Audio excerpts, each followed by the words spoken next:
میری بہنوں، رمضان کا بابرکت مہینہ آ رہا ہے۔ یہ وہ مہینہ ہے جس میں اللہ تعالیٰ اپنی رحمتوں، مغفرتوں اور برکتوں کے دروازے کھول دیتا ہے۔ مگر کیا آپ جانتی ہیں کہ کچھ عورتیں روزہ رکھنے کے باوجود بھی جنت میں داخل نہیں ہو سکیں گی؟ یہ وہ عورتیں ہوں گی جو دن بھر بھوک اور پیاس کو برداشت کریں گی، مگر ان کی چند ایسی عادتیں ہوں گی جو ان کے روزے کو ضائع کر دیں گی، ان کی عبادتوں کو رد کر دیں گی اور انہیں اللہ کی رحمت سے محروم کر دیں گی۔ آج کی ویڈیو میں آپ کو بتاؤں گی کہ وہ کون سی 5 عورتیں ہیں جو روزہ رکھنے کے باوجود بھی جنت میں داخل نہیں ہوں گی۔ یہ بات سن کر شاید آپ حیران ہو جائیں، مگر یہ حقیقت ہے۔ اگر آپ واقعی جنت کی طلبگار ہیں، اگر آپ چاہتی ہیں کہ آپ کا روزہ قبول ہو، تو یہ ویڈیو آخر تک دیکھیں، کیونکہ یہ ویڈیو آپ کی زندگی بدل سکتی ہے۔ تو چلیے شروع کرتے ہیں۔ سب سے پہلی عورت جو روزہ رکھنے کے باوجود بھی جنت سے محروم رہے گی، وہ ہے بد اخلاق عورت۔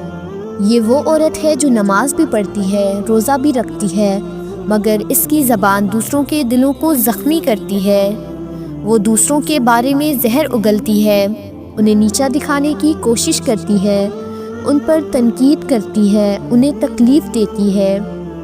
میرے نبی کریم صلی اللہ علیہ وآلہ وسلم کے پاس ایک صحابی آئے اور عرض کیا، یا رسول اللہ، ہماری بستی میں ایک عورت ہے، وہ بہت عبادت گزار ہے، دن رات نوافل پڑھتی ہے، روزے رکھتی ہے، صدقہ خیرات بھی بہت کرتی ہے، مگر اس کی زبان بہت سخت ہے، وہ دوسروں کو بہت تکلیف دیتی ہے، کیا وہ جنت میں جائے گی؟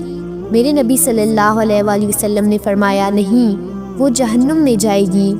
سوچیں، ایک عورت جو روزے رکھتی تھی، عبادت کرتی تھی، مگر اس کی زبان دوسروں کے لیے زخم بن جاتی تو اس کا روزہ بیکار گیا۔ رمضان میں عبادت کے ساتھ ساتھ ہمیں اپنے اخلاق کو بھی بہتر بنانا ہے، ورنہ ہماری نیکیاں ضائع ہو جائیں گی۔ اب آتے ہیں دوسری عورت کی طرف جو جنت میں نہیں جا سکے گی، اور وہ ہے اپنے شوہر کی ناشکری کرنے والی عورت۔ یہ وہ عورت ہے جو روزے رکھتی ہے، نمازیں پڑھتی ہے، مگر اپنے شوہر کو کبھی خوش نہیں رکھتی، ہر وقت شکایتیں کرتی ہے، شوہر کی محبت کو نظر انداز کرتی ہے، اس کی محبت کی قدر نہیں کرتی اور ہمیشہ زندگی سے نالاں رہتی ہے۔ میرے نبی صلی اللہ علیہ وآلہ وسلم نے فرمایا، مجھے جہنم دکھائی گئی اور میں نے وہاں زیادہ تعداد میں عورتوں کو دیکھا۔ صحابہ نے پوچھا، یا رسول اللہ، اس کی کیا وجہ ہے؟ آپ صلی اللہ علیہ وآلہ وسلم نے فرمایا، یہ اپنے شوہروں کی ناشکری کرتی ہیں۔ سوچیں، اگر کوئی عورت اپنے شوہر کی ناشکری کرتی ہے، اس کے احسانات کو فراموش کرتی ہے، تو وہ اللہ کے عذاب میں مبتلا ہو سکتی ہے۔ میری بہنوں، رمضان ایک ایسا مہینہ ہے جس میں ہمیں شکر گزاری کا مظاہرہ کرنا چاہیے۔ ناشکری ہمیں ہلاک کر دے گی۔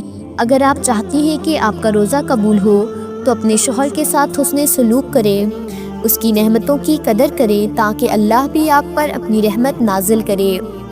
اب آتے ہیں تیسری عورت کی طرف جو روزہ رکھنے کے باوجود بھی جنت سے محروم رہے گی، اور وہ ہے بے پردہ اور فیشن پرست عورت۔ یہ وہ عورت ہے جو روزہ رکھتی ہے، مگر رمضان کے بعد میک اپ، فیشن اور خود کو دکھانے میں مصروف ہو جاتی ہے۔ وہ سوشل میڈیا پر اپنی تصاویر لگاتی ہے، نیم برہنہ لباس پہنتی ہے اور خود کو غیر محرم مردوں کے لیے زینت بناتی ہے۔ میرے نبی صلی اللہ علیہ وآلہ وسلم نے فرمایا، آخری زمانے میں کچھ عورتیں ہوں گی جو لباس پہن کر بھی ننگی ہوں گی، وہ دوسروں کو اپنی طرف مائل کریں گی اور خود بھی بہکیں گی، وہ جنت کی خوشبو تک نہیں سونگھ سکیں گی۔ سوچیں، جنت کی خوشبو بھی ان عورتوں سے دور کر دی جائے گی تو ان کا ٹھکانہ کہاں ہوگا؟ رمضان کا مہینہ نفس کو پاک کرنے اور اللہ کی رضا میں زندگی گزارنے کا مہینہ ہے، مگر کچھ عورتیں سارا دن روزہ رکھتی ہیں اور افطار کے بعد اپنی زینت کی نمائش کرتی ہیں۔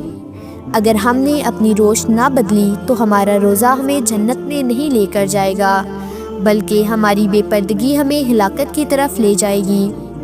اب آتے ہیں چوتھی عورت کی طرف جو جنت میں نہیں جا سکے گی، اور وہ ہے والدین کی نافرمان عورت۔ یہ وہ عورت ہے جو نماز پڑھتی ہے، روزے رکھتی ہے، مگر اپنے والدین کو نظر انداز کرتی ہے، انہیں جھڑکتی ہے، ان کی عزت نہیں کرتی۔ میرے نبی صلی اللہ علیہ وآلہ وسلم نے فرمایا، وہ شخص جنت میں نہیں جائے گا جس کے والدین اس سے ناراض ہوں۔ سوچیں، اگر کوئی عورت دن بھر روزہ رکھے مگر اس کے والدین اس سے ناراض ہوں تو اس کا روزہ بیکار ہے۔ اگر ہم چاہتے ہیں کہ ہمارا روزہ قبول ہو تو ہمیں اپنے والدین کے ساتھ نرمی اور محبت کا سلوک کرنا چاہیے، ورنہ ہماری عبادت بے فائدہ ہو جائے گی۔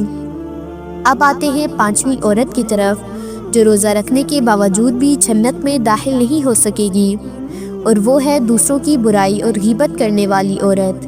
یہ وہ عورت ہے جو روزہ رکھتی ہے مگر دن بھر دوسروں کی برائی کرتی ہے، ان کی عزتوں کو اچھالتی ہے، ان کے خلاف سازشیں کرتی ہے اور دوسروں کو نیچا دکھانے کی کوشش کرتی ہے۔ میرے نبی صلی اللہ علیہ وآلہ وسلم نے فرمایا، غیبت کرنا اپنے مردہ بھائی کا گوشت کھانے کے برابر ہے۔ سوچیں، اگر کوئی عورت روزہ رکھ کر بھی غیبت کرتی ہے تو وہ اپنے بھائی کا گوشت کھانے جیسا کام کر رہی ہے۔ ایسی عورت کا روزہ اسے جنت میں نہیں لے کر جائے گا بلکہ جہنم کا مستحق بنا دے گا۔ تو میری پیاری بہنوں، آج ہم نے جانا کہ وہ کون سی 5 عورتیں ہیں جو روزہ رکھنے کے باوجود بھی جنت میں داخل نہیں ہو سکیں گی۔ نمبر 1، بد اخلاق عورت۔ نمبر 2، شوہر کی ناشکری کرنے والی عورت۔ نمبر 3، بے پردہ اور فیشن پرست عورت۔ نمبر 4، والدین کی نافرمان عورت۔ نمبر 5، دوسروں کی غیبت کرنے والی عورت۔ اگر آپ واقعی چاہتی ہیں کہ آپ کا روزہ قبول ہو تو ان گناہوں سے بچیں، اپنے کردار کو سنواریں، اپنی زبان کو قابو میں رکھیں اور اللہ کے احکامات کی پیروی کریں۔ اللہ تعالی ہمیں رمضان کی برکتوں سے فیضیاب کرے، ہمیں ان گناہوں سے بچنے کی توفیق دے اور ہمیں جنت میں داخل فرمائے۔ اگر آپ کو یہ ویڈیو پسند آئی ہو تو اسے لائک کریں، کمنٹس میں اپنی رائے کا اظہار کریں اور مزید ایمان افروز ویڈیو کے لیے ہمارے چینل سبسکرائب کریں۔ اللہ ہم سب کو ہدایت دے، آمین۔